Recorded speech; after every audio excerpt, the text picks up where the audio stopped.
ሰላም እንደምን አላችሁ ውድ የዚህ ቻናል ተከታታዮች በዚህ ዝግጅት ደግሞ አንድ ሰው በተለይ የታችኛው መንጋጋ ላይ አደጋ በተለያየ ምክንያት ከደረሰ በኋላ ወደ ህክምና አለመሄድ ምን አይነት ችግሮችን ያስከትላል እነዚህ ችግሮች ምን ይመስላሉ በተለይ ታካሚው ላይ የሚያደርሱት የስነ ልቦና ችግር እንደዚሁም ደግሞ ከዛ ጋር ተያይዞ የሚመጡ የጤና ችግሮች ምን ይመስላሉ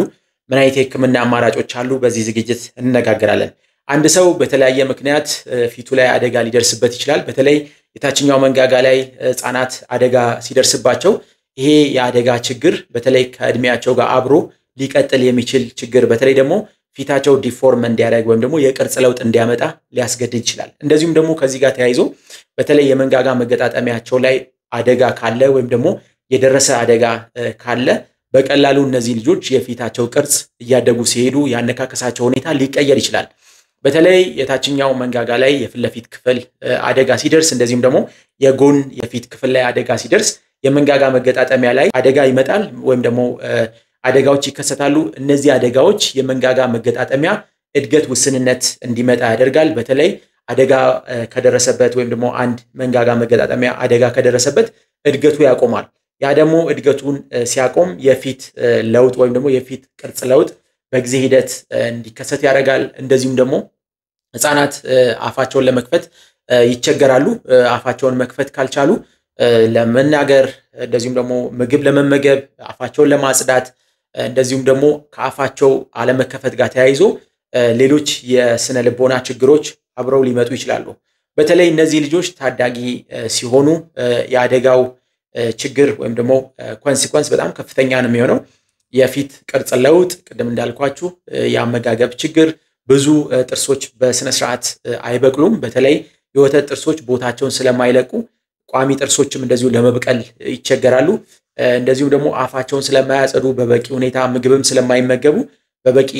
ሁኔታ ሰውነታቸው አያድግም እንደዚሁም ደግሞ አፋቸውን በሚገባ መልኩ ካልተጸዳ ዴንታል ኬሪስ ወይም ደግሞ የጥርስ መቦርቦር ሊደርስባቸው ይችላል ከዛ ጋር በተያያዘ በተለይ የታችኛው መንጋጋ እድገት ውስንነት ሊከሰት ይችላል ይሄ የምትመለከቱት ፎቶ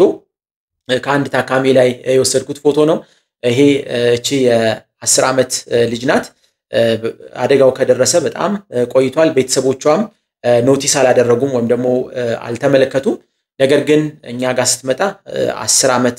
አካባቢ ሆኗታል እንደዚህ አይነት ችግሮች በተለይ ቅድም እንዳልኳችሁ ኖቲሰብል የሆኑ አደጋዎች ያ ማለትም ህፃናት ወድቀው ሊሆን ይችላል ያልጋ ጠርዝ መቷቸው ሊሆን ይችላል የመኪና አደጋ ሊሆን ይችላል ፊታቸው ላይ በጊዜ ሂደት የቅርጽ ለውጥ ሊያመጣ ይችላል እንደምትመለከቷት እሷ ፊቷ ሾል ያለ ነው ይሄ የሆነበት ምክንያት ምንድነው ሁለቱም የመንጋጋ መገጣጠሚያ ላይ አደጋ ስለደረሰ ወይም ደግሞ ምት ስላለው የመንጋጋ መገጣጠሚያዋ ስለማያድግ የታችኛው መንጋጋዋ ቁመት መጨመር ወይም ደግሞ ማደግ ተስኖታል ይሄ የላኛው መንጋጋዋ ግን አደጋ ስለሌለው ወይም ደግሞ ምንም አይነት ጉዳት ስላልነበረው መታዩትን አይነት እድገት አለው ለእድሜዋ በቂ በሚባል ሁኔታ እንደዚሁም እቺ ልጅ አፏን መክፈት አችልም አሁን ቤተሰቦቿ ይዘዋት የመጡት አንደኛ መመገብ አችልም ስለዚህ በጊዜ ሂደት ይሄ የመጣ ችግር ነው የተወሰነ እየተከፈተ ነው የነበረው ቤተሰቦቿ እንደሚሉት በጊዜ ሂደት ግን ሙሉ ለሙሉ ተዘግቷል እንደዚህ አይነት ችግሮች ሁለት አይነት ችግሮች ናቸው የሚያስከትሉት የመጀመሪያው ፊዚካሊ ወይም ደግሞ የሚታይ ችግር ይሆናል ይሄ ታካሚዎቹ ላይ የስነ ልቦና ጫና እንደዚሁ ያደርሳል ሁለተኛው ችግር ደግሞ በተለይ እነዚህ ልጆች የስነ ልቦና ችግር ስለሚኖራቸው በሚገባው ትምህርት ቤት መሄድ መመገብ እንደዚሁም ሌሎች ነገሮችን ማድረግ አይችሉም ስለዚህ በቀላሉ ከነሱ ኩዮች ይወገዳሉ ወይም ደግሞ ከነሱ ኩዮች ጋር መጫወት እንደዚሁም ደግሞ ትምህርት ቤት መሄድ አይችሉም በዚህ ምክንያት ትምህርቷን አቋርጣለች ከዚህ ታሪክ መማር የምንችላቸው ነገሮች አሉ የመጀመሪያው ልጆች የት እንደሚውሉ ምን አይነት ችግር ወይም ደግሞ ምን አይነት ነገር ፊታቸው ላይ እንዳለ መመልከት ያስፈልጋል እንደዚሁም ደግሞ በጣም ወሳኝ ነገሩ የልጆቻችሁን አፍ ስትመለከቱ የአፍ መክፈት ለውጦችን መመልከት ያስፈልጋል አንዳንድ ጊዜ አፋቸውን ሲከፍቱና ሲዘጉ አፋቸው መወላገድ ሊኖረው ይችላል ይሄ አደጋ እንዳለ ወይም ደግሞ መገጣጠሚያው ላይ ችግር እንዳለ ጠቋሚ ነው እቺ ልጅ ከዚህ እድሜ በፊት ሰርጀሪ ብትሰራ የተሻለ ውጤት ማግኘት እንችላለን ምናልባት እቺ ልጅ ከሰራናት በኋላ በቀዶ ጥገናው የሚመጣውን የአፍ ለውጥ እናሳያችኋለን በቀጣይ ቪዲዮ ላይ ያሳያችኋለሁ ወላጆች እንደዚህ አይነት ለውጦችን በአንድ ጊዜ የሚመጣ ለውጥ አይደለም እንግዲህ ከቀደም እንደነገርኳችሁ ከታሪኩ በመነሳት ወላጆቿ የነገሩኝ ከተወለደች ከተወሰነ ጊዜ ጀምሮ እንደዚህ አይነት ችግር እንዳለባት ነው የነገሩን። ነገር ግን በተለያየ ምክንያት እንደዚህ አይነት አደጋዎች ሊመጡ ይችላሉ። በተለይ እናቶች ሲወልዱ ፎርሴፕስ ዴሊቨሪ ምንለው አለ። መውለድ ወይም ደግሞ ገፍተው ልጃቸውን መገላገል ወይም ደግሞ መውለድ ካልቻሉ ፎርሴፕስ የሚባል ኢንስትሩመንት አለ። እንደዚህ ልጆቹን ነው የሚይዘው። ስለዚህ የሚይዝበት ፓርት እነዚህ መገጣጠሚያዎችን ፓርቱ ድረስ በትክክለኛው መንገድ ካልተያዘ ወይም ደግሞ የጭንቅላታቸው ክፍል ብቻ ካልተያዘ ይሄን መገጣጠሚያ ሊይዘው ይችላል፣ ፎርሴፕሱ ጎትቶ ለማውጣት ማለት ነው። ስለዚህ እንደዛ ጥረት በሚደረግበት ሰዓት ቴምፖሮማንዲቡላር ጆይንት ብለን የምንጠራው ወይም ደግሞ የመንጋጋ መገጣጠሚያዋ ላይ ጉዳት ደርሶባት ሊሆን ይችላል። ይሄንን እነሱም አያውቁም፣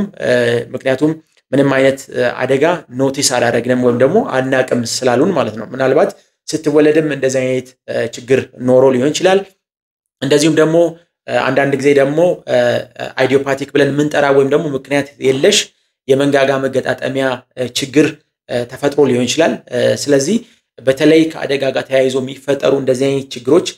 ልጆች ላይ በጣም ዲፎርሚቲ ያመጣሉ፣ የስነ ልቦና ጫና ያደርጋሉ። እንደዚሁም ደግሞ እንደዚህ አይነት ችግሮች በአንድ ኦፕሬሽን ብቻ መስተካከል አይችሉም። የመጀመሪያው ኦፕሬሽን ለዚች ልጅ የምናደርገው የመጀመሪያው ኦፕሬሽን አፏ እንዲከፈት ማድረግ ነው። ይሄ የተለያዩ የቀዶ ሕክምና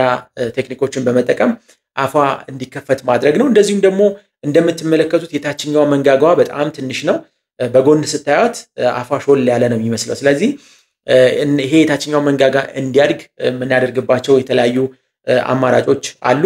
እነሱን እንደዚሁ በተከታታይ ቀዶ ጥገና በማድረግ በበቂ ሁኔታ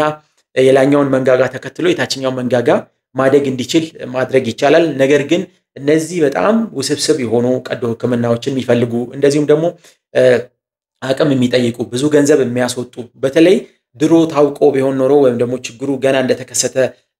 ቤተሰቦቹ አውቀው ቢሆኑ በቀላሉ ማገዝ የሚቻልበት አማራጭ ነበረ። ነገር ግን እሱን ባለማድረጋቸው ምክንያት እንደዚህ አይነት ለውጦች መጥተዋል። እንደዚሁም እንደዚህ አይነት ችግሮች ትልልቅ ሰዎች ላይም ሊከሰቱ ይችላሉ። በተለይ ከአደጋ ጋር ተያይዞ የሚከሰቱ ችግሮች ሰዎች አፋቸውን እንዳይከፍቱ በማድረግ እንደዚሁም ደግሞ በጊዜ ሂደት አፋቸው እየጠበበ በመሄድ በተለይ እድገታቸውን ያልጨረሱ ሰዎች ሲሆኑ ወይም ደግሞ እድገታቸው ያላለቀ ልጆች በጊዜ ሂደት የፊታቸው ቅርጽ ለውጥ ያመጣል። እንደዚሁም ደግሞ ፊታቸው ሽፍት ያደርጋል። እንደዚሁም ደግሞ አፋቸውን ሲከፍቱ የመወላገድ ሁኔታዎች ይኖራሉ። ስለዚህ እነዚህ ችግሮች በተለይ ኖቲስ የምታደርጉት አደጋዎች ከነበሩ በጊዜ ቶሎ ወደ ህክምና ቦታ በመምጣት ቀዶ ህክምና ሳያስፈልግ ሌሎች የህክምና አማራጮችን በመጠቀም በቀላሉ እንደዚህ አይነት ችግር ሳይከሰት ማከም ይቻላል።